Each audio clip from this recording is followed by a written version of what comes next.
It's Thursday, August 14th. Welcome to Scouting the League. If you are a football fan, you are probably fully thinking about your NFL team's 53-man roster.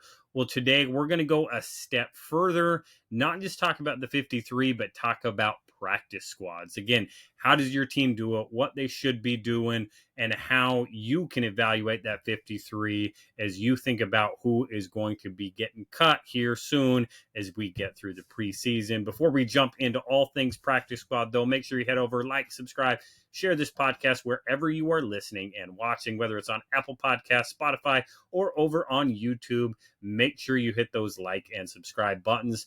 If you're listening to this, share it with a friend as well. Again, you're a football fan, share it with another football fan. Help them get educated. That's what Neil and I always want to do, is bring you insight that you probably won't get elsewhere. Again, I think that's what today's episodes are really going to be about with the practice squad considerations. So make sure you're sharing this with a friend. Give myself a follow. I am at RightStepADV on X. Give Neil a follow. He is at Inside the League. My website, rsafootball.com. That's Right Step Advising, rsafootball.com. Also, check out Neil's website, insidetheleague.com, as well as his blog, Succeed in Football.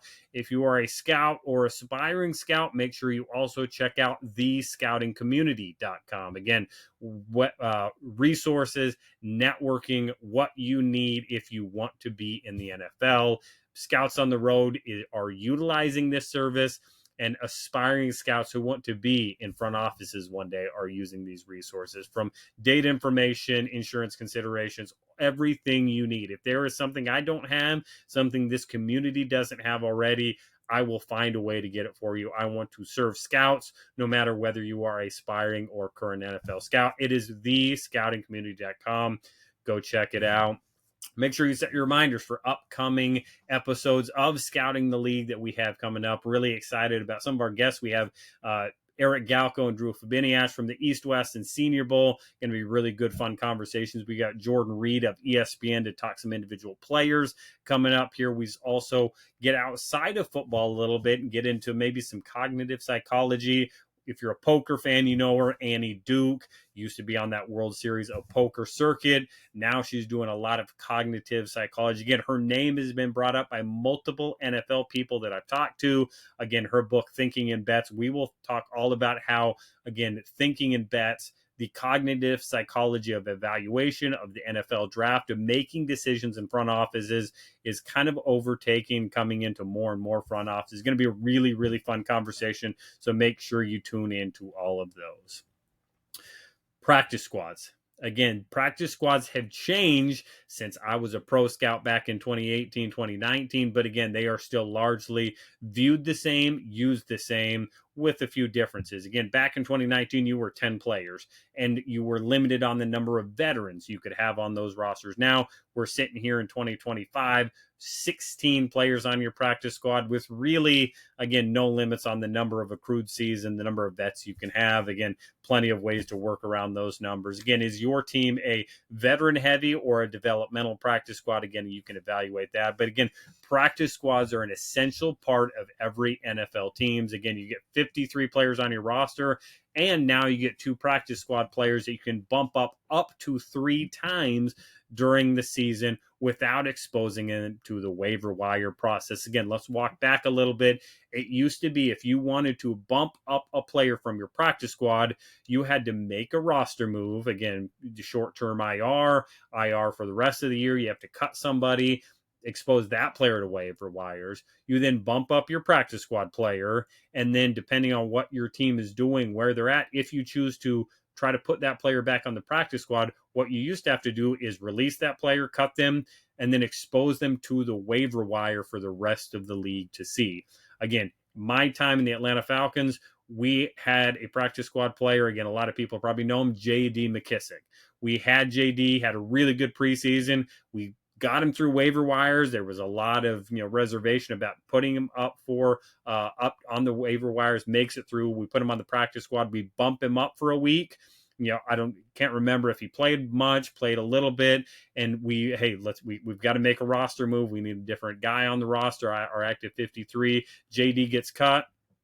JD gets claimed. Again, that was from a pro department, from a team department, really, really tough to swallow. I believe it was the Seattle Seahawks, who have a fantastic front office. They poached him. They kind of played him that hybrid running back wide receiver role before he ended up in Washington. But again, those kinds of, sleepless nights for pro scouts and front offices have gone by the wayside. Again, guys like JD now, with today's rules, can be on the practice squad. They can get bumped up to 3 times throughout your regular season and not be exposed to the waiver wires. You don't have to make a move on your 53-man roster. Hey, we're short. We got some banged up guys on the roster right now on the 53. Let's bump a guy up for this week. He's back on the practice squad. He's not exposed to waivers. He's not exposed to the other teams claiming him without anything being done on our end. So again, that rule has changed a little bit more on practice squads. Again, a couple things. You're making decent money. Again, you're making anywhere, I believe the numbers are around $200,000 to $300,000 if you're on the active roster for all 18 weeks. Again, you're talking, I think, around $12,000 per week. You can also go up. There are certain NFL teams who really push the limits on the high end. You can make basically up to the rookie minimum. You're talking, again, $700,000-$800,000 in today's day and age. You can bump up that weekly allowance. Again, you see it a lot with quarterbacks, developmental quarterbacks, though the third quarterback rule has changed that. Developmental pass rushers. Again, you can make it more incentive for a player to stick around by bumping that practice squad up. Again, with your practice squad, you are essentially signing that player to a week-to-week contract. Every week, a player gets to decide, am I want to be on the practice squad or not? Again, 99 out of 100 times, very rarely is a player going to be like, no, I don't want to be on the practice squad this week. It's almost not even a question. It's just standard paperwork that's done every week to keep that player on the practice squad. The interesting thing about practice squad players, though, is essentially they're free agents as well. Again, any of the other 31 teams can be keeping an eye on your 16 guy and be like, hey, we kind of like this player, this offensive lineman, this defensive end, whoever it is. Again, call the player's agent, be like, hey, we like him. We want him to sign him to our roster. R53 is usually the case. It's called poaching that player from your practice squad. Again, the player and his agent now going to make a decision. In more than one case, more than one time, I remember, hey, we want to poach that player. You make the call. Now he wants to stay on the practice squad. He likes their situation, likes their building, likes his future with his team more. Again, maybe he gets a little bit more money, as we talked about with that practice squad salary. But again, he can choose to make that decision to stay.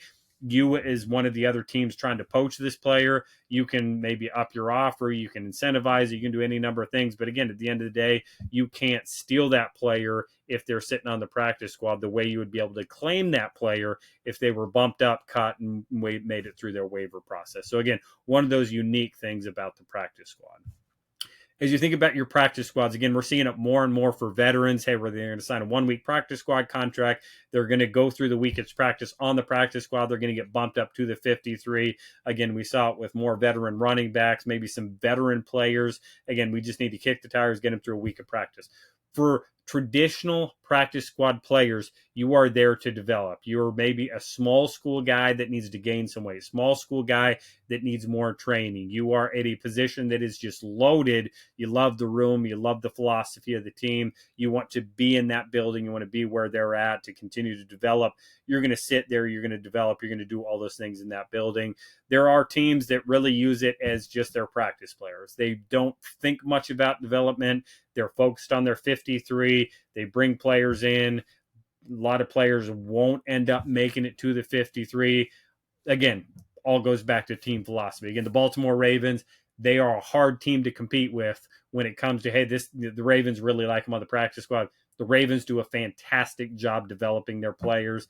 The Patriots traditionally used to do really well with their practice squad players. Again, it kind of ebbs and flows depending on the coaching staff, where the team is at, veteran teams, young teams, all those kind of things factor into these practice squads. But as it's expanded to 16 players, you certainly have more leeway to have, hey, maybe 8, 9, 10 players that are developmental, maybe 6 players that are more veteran, more game ready. They can be bump up players, or hey, it's a short term. term, bring in a guy, Devontae Freeman. We need a running back this week. Let's kick the tires. I think he did it with the Ravens a couple years ago. You can really have a lot more flexibility with it. It's kept more players on rosters. It's kept more players in the NFL. If the UFL ever really wanted to work a deal with the NFL, this is where, hey, you got to send us 10 practice squad guys from every team. All of a sudden, you're talking 320 players over to the UFL that can play in games, get some development. Again, thinking like an old NFL Europe type model.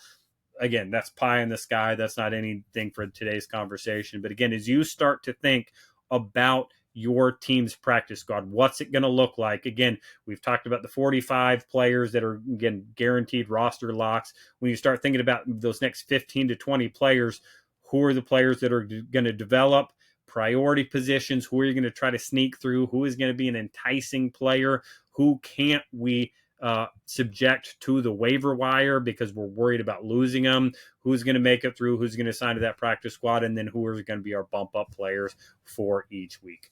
All things to think about as you're watching preseason games. You see flashes of traits. You see flashes of whatever. Hey, this guy could be a practice squad guy. I'm excited about him in the future. I'm excited about what he could be. He's not ready yet. He's behind these 4 guys at his position, but 2 of them are probably maybe free agents after this year. They're going to try whatever it is. Keep an eye on those players. Don't forget about them on the practice squad because someday they may be helping your team.